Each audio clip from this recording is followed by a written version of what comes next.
It's time to break down all the vainglorious disasters, nuclear-level bad takes, and cringe-inducing lowlights of entertainment in 2024. The first category, Most Whining Celebrity. Amanda Stenberg. In a 4.5-minute-long stream of semi-consciousness, Amanda Stenberg, not satisfied with the deep and fulfilling cultural impact and savvy slapback of her incel diss track, switched on the camera, pressed record, and let rip, with a queef-smog of sanctimonious, victimized rambling, with teasing, twiddling ministrations to her hair, maundering circuitously about a fanbase that won't grow up, and failing, throughout this torpor-inducing monologue, to acknowledge the trumpeting and stampeding elephant in the room, the fact the Acolyte cost upwards of $200 million, and no one watched it, with it earning the lowest ratings of any Disney Star Wars product, and that it's a commercial marketplace, and there's no onus on anyone to watch content for any other reason than to be entertained. Or that the show was a load of bollocks. Ncuti Gatwa. The second worst thing for which Rwanda is notorious, and not by a great margin, Ncuti Gatwa spent much of the press tour ahead of his debut season as the right tit of the titular Doctor in Doctor Who, rolling his eyes and almost clawing the air in exasperation at the tiny minority of incorrigible reprobates who could find anything to criticize about his casting. Telling such stick-in-the-muds to go touch grass, lamenting that actors such as himself have to be perfect in order to persevere in a world of white mediocrity, saying they couldn't handle his chocolatiness, gracing the cover of Time magazine in a skirt, saying he lives in a very leftist bubble and that they would be leaning into that, saying that he wanted a big flamboyant dance number and that it would be fun to defeat the monster by twerking, crying in every episode, being exhaustingly flamboyant, exuberant, and full of pizzazz. Gatwa managed to endear himself to no one and drag the show to its lowest ratings in the entire 6 decades of the show's existence. Cynthia Erivo. The actress, who portrays a misfit green witch in Wicked alongside Ariana Grande's Glinda the Good Witch, didn't hold back when she recently criticized a fan edit of the movie poster that had been tweaked to more closely resemble the Broadway show's art. The humble, well-meaning fan had emphasized the enticing mystery of the character, the subtlety of an ambiguous smile, the suggestion of scheming, an interesting ironical relation to the other character in the poster, and the viewer. But Erivo was having none of it, posting, "The original poster is an illustration. I am a real-life human being who chose to look right down the barrel of the camera to you, the viewer, because without words we communicate with our eyes. Our poster is an homage, not an imitation. To edit my face and hide my eyes is to erase me, and that is just deeply hurtful," she continued. "This is the wildest, most offensive thing I have ever seen. It degrades me. It degrades us." Alyssa Mercanti. Step aside, Frosk, because there's an even more bristlingly aggressive whiner in town, not exactly a celebrity household name, to be sure, but notorious enough to lock down a spot in this list, embarking on a monologue about the gaming industry, combining simpering facetiousness, vulgarity, high school cafeteria-level posturing and cattiness, and a sustained expression of concentrated bitchiness held in a flaunting, provoking scrunch of the features in a way that doesn't so much disparage incels, or involuntary celibates, as engender vocels, voluntary celibates. And the whiner is Amanda Stenberg. At the 11th hour, Rachel Zegler showed that 2024 still had some gas in the tank, but Amanda Stenberg turned this sighing, world-weary remonstrance into an endurance test. Worst show of 2024.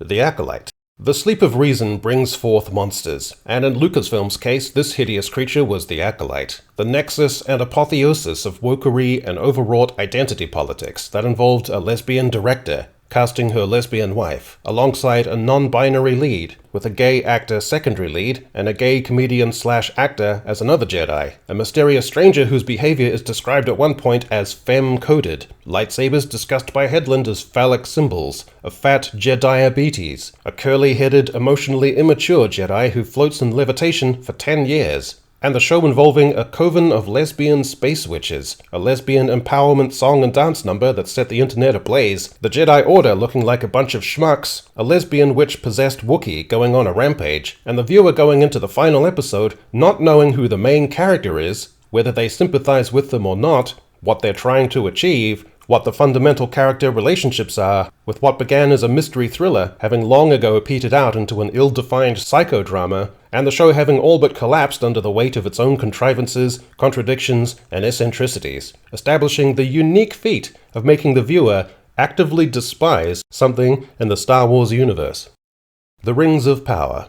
Soul-crushing boredom, meandering plot threads peopled with meandering characters, insipid and low energy, soullessly corporatized, low or unclear stakes, mimsy masculinity, tedious and dated girl bossery, and the sheen of The Lord of the Rings, but utterly devoid of the spirit of it, in a way that makes for eerie and at times uncomfortable viewing, as if no one involved was particularly into it, or took any pride in it, or was invested in it, so that the lack of direction and motivation of the cast and crew exists in an unpleasant analogous relation to the lack of direction and motivation of the characters. Astonishingly, several scenes were devoted to fleshing out the delicate emotional inner lives and yearning for self-realization and the nurturing of familial bonds of an orc family.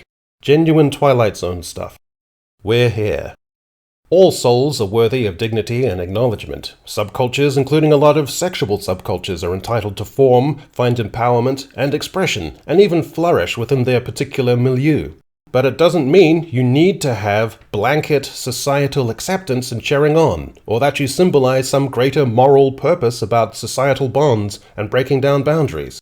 And it doesn't mean that you have to tour Oklahoma poking the bear to generate content, where people don't share your values and get paid by a studio to do so, or that there is anything especially heartwarming about trying to soften the edges of people who deliberately live in the middle of nowhere to get as far away as possible from the loud, tawdry Sodom and Gomorrah of the east and west coasts, which are your natural habitat. You're not martyrs or pioneers. It's not a cause. It has painfully little signifying meaning beyond a cabaret stage act. Get some perspective. Doctor Who. The special magic of Doctor Who, kind of post-war dottiness of sci-fi writers in hopeless cardigans and knitwear, with pre-fluoride British teeth drinking Nescafe and smoking Dunhills, assembling lovely stories for sensitive and swotty kids, with the persona of the Doctor being like that of an eccentric uncle, but with a nice current of ironical distance and lovely dialogue full of drollery, charm, all wrapped up in a homely package of recurring baddies, interesting ideas about time, physics, escapism, and morality. But no, Doctor Who can be transmuted into a frenetic, absurd vehicle for identity politics, a cavalcade of theatrics, furious camp spectacle, running around, clutching one another in fright, overlapping histrionic yapping, fever dream manic action without any class or understatement or endearing qualities, and spasms of emotion, reducing a beloved classic show to what is known, among lamentable, lame people, as Docky Who. And the winner is The Acolyte, of course, the high watermark of prissy and strident identity politics and tone-deaf audience-repelling self-indulgence. We may never see the like again. How does it feel to have lived long enough to see all of your favorite franchises go down in flames? Feels great. Most pointless rehash. Alien Romulus. A spiritless trope fest that could never even fleetingly capture the aesthetic, visceral suspense or atmospheric unease of the original and best installments of the beleaguered franchise. That is neither the time nor the talent for subtext. With forgettable two-dimensional characters, histrionic and emotionally incontinent young men, appalling pacing with clunky interludes of drifting from place to place, then frenetic action, a narrative overly congested with objectives, ticking clocks, and subplots, an exhausting second-third act, and a digital recreation of Ian Holm that was so unforgivable, so shit, inept and irredeemably shit, inexcusably shit, mind-bogglingly shit, cringe-inducingly shit, and stalking out of the cinema in an incredulous, scowling, pent-up mood kind of shit, that I hope the poltergeist of the actual Ian Holm possesses the TV of the VFX designer responsible for this botched and heinous desecration and causes that VFX designer's apartment to become a chaos of swirling furniture before imploding to a shimmering single point, then vanishing from existence. Joker Folie à Deux. A film that spawned at least 100 YouTube critic and commentary channels to deliberately falter over its name in a plonking French accent, like Charles de Gaulle with a stutter, Joker 2 might be the most notorious, even singular example of a sequel so utterly pulling the rug from under its predecessor. It retroactively sucks the magic, goodwill, and mystique from it, strips away the luster, undermines that original's claim to being a classic, comes across like an effort at self-sabotage, and makes you question your own judgment, and even makes you suspicious of directors in general. Gladiator 2.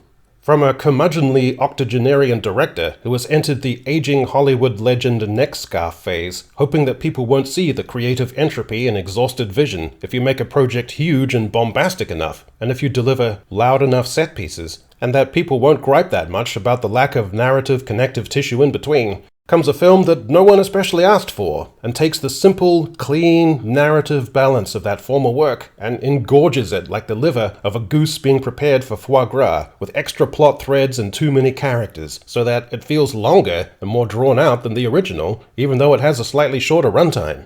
A film that prompts the question, why was this even made? And the winner is Alien Romulus. What was done to Ian Holm was an abomination, and ought to be brought before The Hague for egregious violations of human dignity. Worst lesbian for the sake of it. Lara Croft. The Tomb Raider franchise is clearly in need of rejuvenation, even reinvention, and the most audacious, overdue, and compelling way to get tongues wagging and drag morbid reactionaries kicking and screaming into a more sassy and unapologetically polymorphous social climate would be to heavily imply that Lara enjoys a bit of muff diving in between tomb raiding.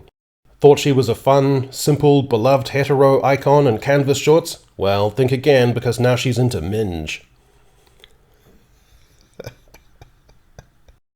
Batman the Caped Crusader. Harley Quinn and Renee Montoya are cleaning up Gotham, in between sweaty, hedonistic sessions of scissoring, so sizzlingly sapphic it's enough to make Martha Wayne clutch her pearls, as these empowered ladies do some super sleuthing and bean flicking as Gotham teeters on the edge. Velma Season 2.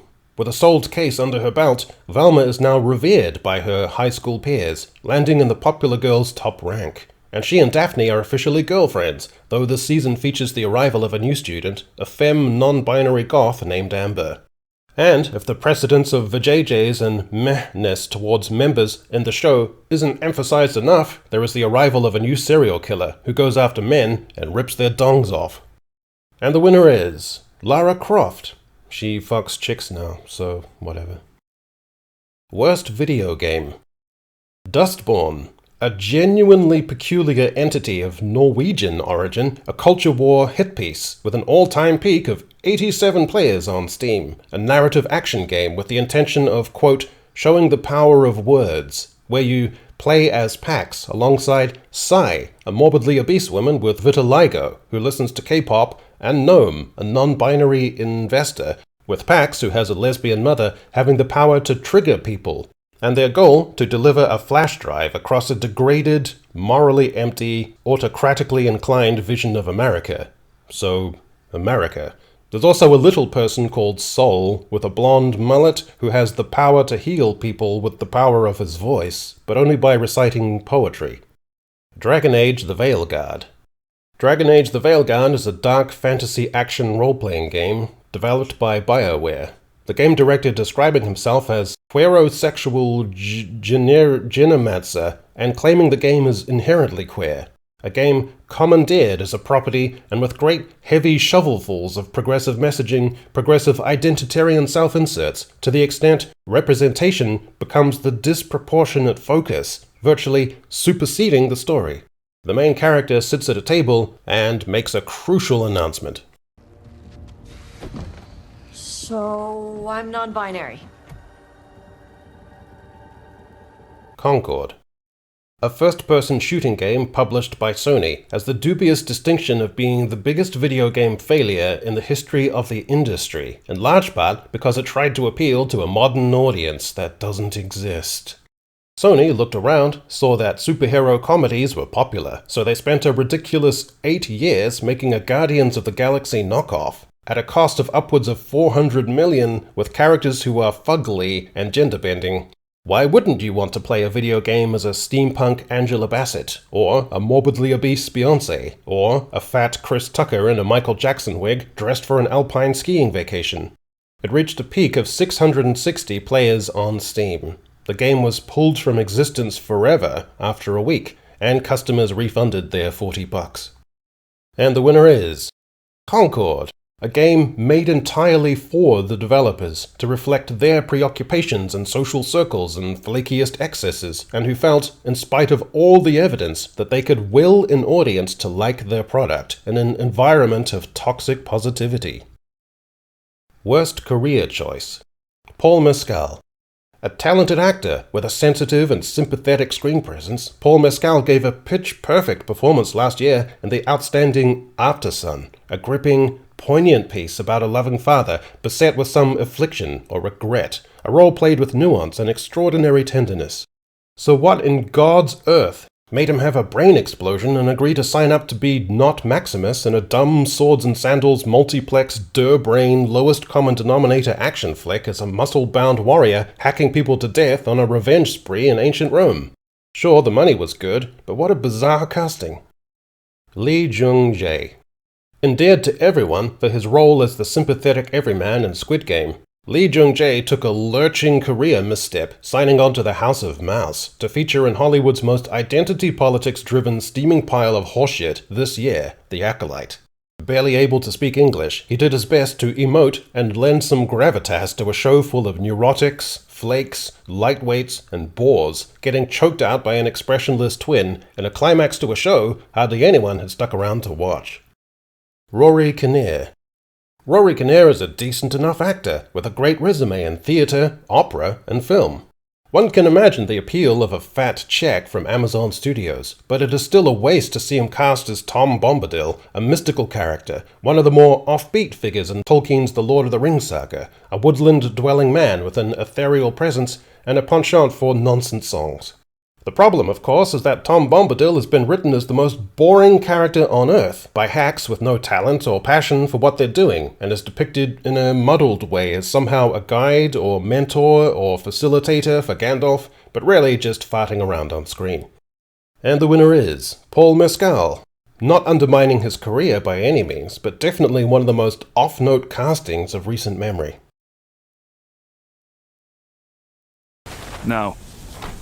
No, we're a long fucking way from being finished. You don't get to just walk away from this.